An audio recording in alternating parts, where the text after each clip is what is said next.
शत्रु विनाशक भक्ति प्रिय व्रत है यह अति श्रेष्ठ। शत्रु विनाशक भक्ति प्रिय व्रत यह अति श्रेष्ठ। वार मास तिथि सबभी से है यह व्रत अति ज्येष्ठ। एक बार इंद्र और वत्रासुर में घनघोर युद्ध हुआ। उस समय देवताओं ने दैत्य के पारिजात को नष्ट भ्रष्ट कर दिया। अपना विनाश देखकर वत्रासुर अत्यंत क्रोधित हो स्वयं युद्ध के लिए उद्यत हुआ। मायावी असुर से माया से भयंकर विकराल रूप धारण किया। उसके सब रूप को देखकर इंद्र आदि सब देवता ने इंद्र के परामर्श से परम गुरु बृहस्पति जी का आह्वान किया। गुरु तत्काल आकर कहने लगे, हे देवेन, जब तुम वत्रासुर की कथा ध्यान मगन होकर सुनो। वत्रासुर पहले बड़ा तपस्वी कर्मनिष्ठ था। उसने गंधर्व मादन पर्वत पर उग्र तप करके शिव जी को प्रसन्न किया था। पूर्व समय में यह चित्ररथ नामक का राजा था। तुम्हारे समीपस्थ जो सुरभय वन है इसी का राज्य था।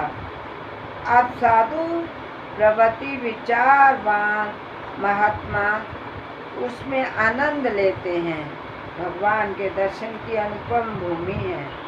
एक समय चित्ररथ स्वेच्छा से कैलाश पर्वत पर चला गया। भगवान का स्वरूप और वाम अंग में जगदम्बा विराजमान देख चिरत हंसा और हाथ जोड़कर शिव शंकर से बोला, हे प्रभु, हम माया मोहित हो विश्वों में फंसे रहने के कारण स्त्रियों के वशीभूत रहते हैं। किंतु देवलोक में ऐसा दृष्टिगोचर नहीं हुआ कि स्त्री आलिंगन सभा में बैठे। चित्ररथ के ये वचन सुनकर सर्वव्यापी भगवान शंकर हंसकर बोले, हे राजन, मेरा व्यवहारिक दृष्टिकोण पृथक है। मैंने मृत्युदाता काल कटु भविष्य का पान किया है, फिर भी तुम साधारण जनों की भांति मेरी हंसी उड़ाते हो। तभी पार्वती जी क्रोधित हो चित्रकार की ओर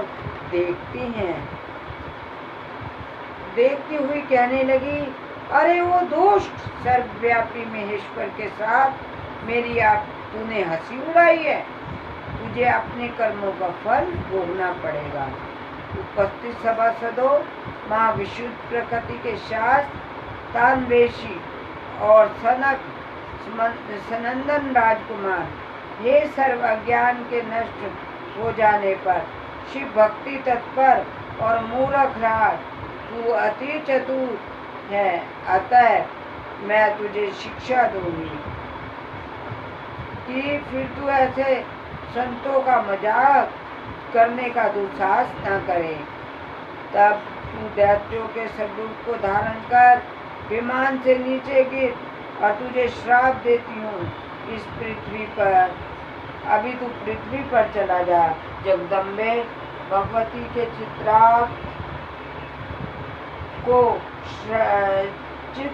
को श्राप दे दिया और तत्क्षण विमान से गिर राक्षस योनि को प्राप्त हो गया और प्रख्यात महाअसुर नाम से प्रसिद्ध हुआ। त्वष्टा नाम ऋषि ने उसे श्रेष्ठ तप से उत्पन्न किया था और अब यही वृत्रासुर शिव भक्ति के ब्रह्मचर्य में रह रहा है। इस कारण तुम उसे कठोर जीत नहीं सकोगे। अतः मेरे परामर्श के यह प्रदोष व्रत को, जिसे महाबलशाली दैत्य पर विजय प्राप्त कर सकोगे। गुरुदेव के वचनों को सुनकर सब देवता प्रसन्न हुए और गुरुदेव को त्रोषी व्रत विधि विधान बतलाकर राक्षस वृत्रासुर पर विजय प्राप्त कर इंद्रदेव के साथ पूर्वक रहने लगे। बोलो उमापति शंकर भगवान की जय। बोलो शंकर। त्रयोदशी व्रत पूजा। सूत जी कहने लगे, प्राचीन काल की बात है, एक नगर में 3 मित्र रहते थे। ये तीनों घनिष्ठ मित्रता थी। उसमें एक राजकुमार, दूसरा ब्राह्मण, तीसरा सेठ पुत्र था। राजकुमार व ब्राह्मण पुत्र का विवाह हो चुका था। सेठ पुत्र का विवाह के बाद होना नहीं हुआ था। एक दिन तीनों मित्र आपस में स्त्रियों के प्रति चर्चा कर रहे थे कि ब्राह्मण पुत्र ने नारियों की प्रशंसा करते हुए कहा, नारीहीन घर भूतों का डेरा। नारीहीन घर भूतों का डेरा होता है। सेठ पुत्र यह वचन सुनकर अपनी पत्नी को लाने के लिए तुरंत निश्चय किया। सेठ पुत्र अपने घर गया और अपने माता पिता से अपना वचन बताया और उन्होंने बेटे से कहा कि शुक्र देवता डूबे हुए हैं, बिना इन दिनों बहु बेटियों को घर में दिवाकर नहीं लाते। शुभ मुहूर्त नहीं है, तारा डूबा हुआ है। शुक्रोदय के बाद आप अपनी पत्नी को विदा करा लेना। सेठ पुत्र अपनी जिद पे अड़ा रहा।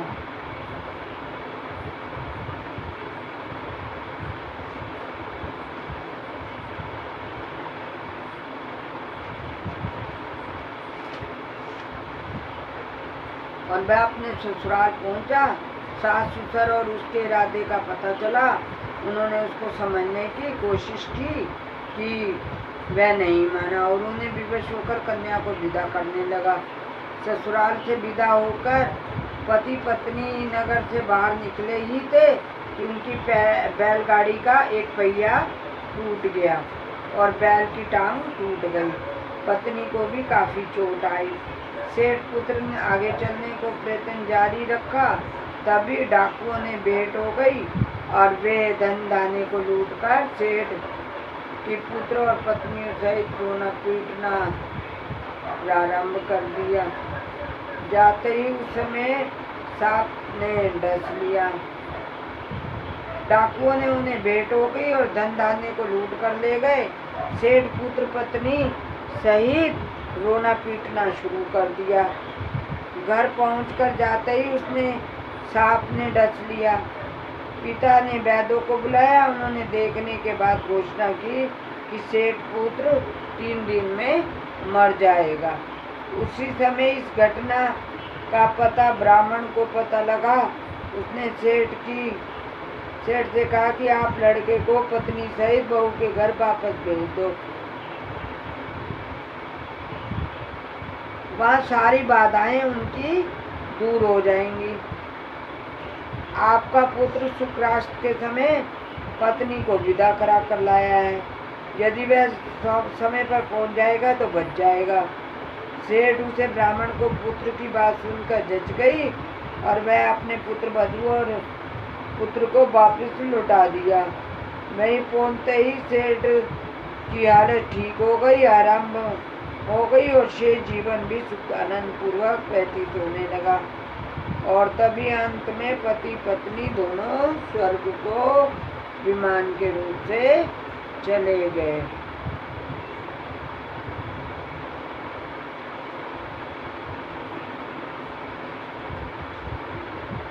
गर्गाचार्य जी ने कहा कि महामते अपने शिव शंकर प्रसन्न हेतु समस्त दोष वर्णन है।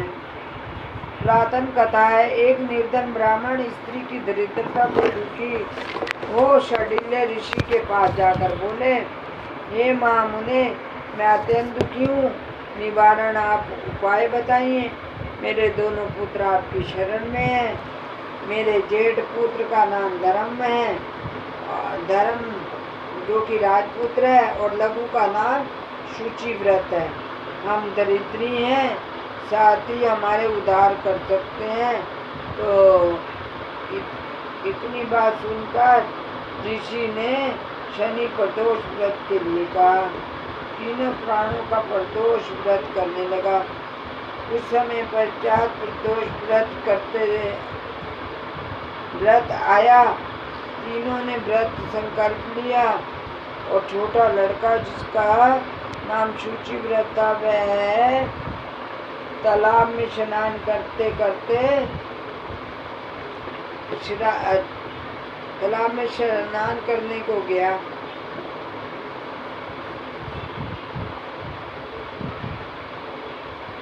प्रदोष व्रत आया। तीनों ने व्रत का संकल्प लिया और छोटा लड़का जिसका नाम शुचि व्रत था एक तालाब पर स्नान करने को गया।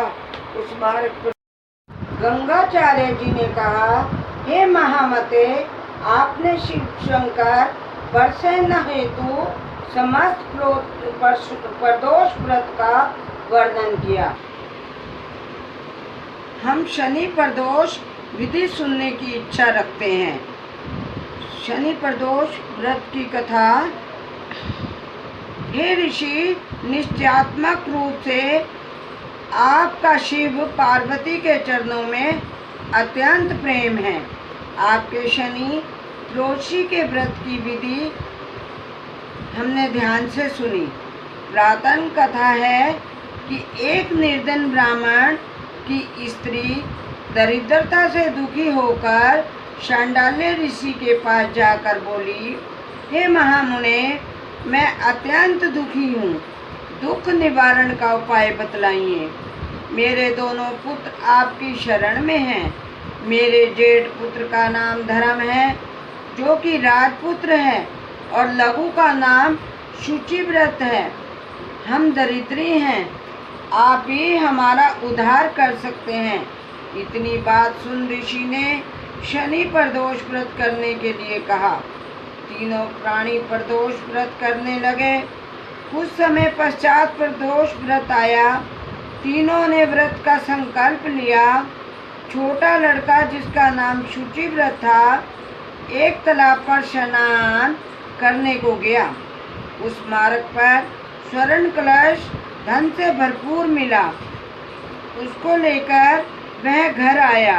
प्रसन्न हो माता से कहा कि यह धन मार्ग में प्राप्त हुआ है। मार्ग ने धन देकर शिव महिमा का वर्णन किया। राजपुत्र को अपने पास बुलाकर बोला, देखो पुत्र, यह धन हमें शिवजी की कृपा से प्राप्त हुआ है, अतः प्रसाद के रूप में दोनों आधा आधा बांट लो। माता का वचन सुन राजपुत्र ने शिव पार्वती का ध्यान किया और बोला, पूज्य, यह धन आपके पुत्र का ही है, मैं इसका अधिकारी नहीं हूँ। मुझे